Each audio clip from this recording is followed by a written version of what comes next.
மகாராஷ்டிராவின் ராய்கட் கோட்டையில் கனமழையால் ஏற்பட்ட வெள்ளப்பெருக்கில் சுற்றுலா பயணிகள் சிக்கிக் கொண்ட வீடியோ வெளியாகியுள்ளது. கூடுதல் விவரங்களை நம்முடைய செய்தியாளர் முகிலனிடம் கேட்கலாம். முகிலன், இது என்ன நிகழ்வு? தற்போது சிக்கிக் கொண்டவர்கள் மீட்கப்படுவதற்கான வாய்ப்புகள் இருக்கா?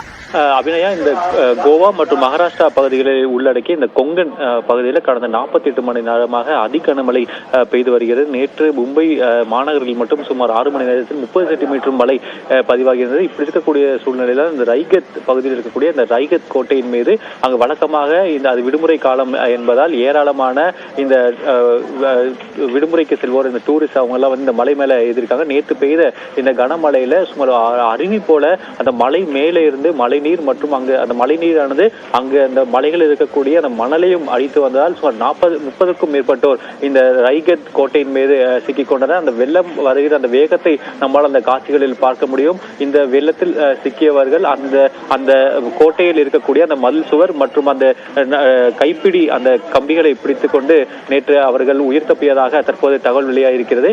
இதில் ஒரு பெண் மற்றும் ஒரு குழந்தை உட்பட 30 பேர் மாட்டியிருக்கின்றனர்.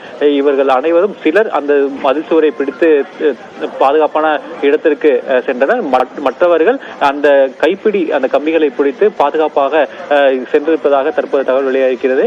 அதே போல அந்த மாவட்ட நிர்வாகமானது மழை முடியும் வரை ரைகத் கோட்டையின் மீது அங்கு யாரும் செல்ல வேண்டாம் என்ற ஒரு கோரிக்கையும் வைத்திருக்கிறது. அபிநயா, மகாராஷ்டிராவில் ஒரு சுற்றுலா பயணிகள் அங்கு இருக்கக்கூடிய வெள்ளப்பெருக்கில் சிக்கிக் கொண்டிருக்கிறார்கள். சார்ந்த காட்சியும் வெளியாக இருக்கிறது. விரிவான விவரங்களுக்கு நன்றி முகிலன்.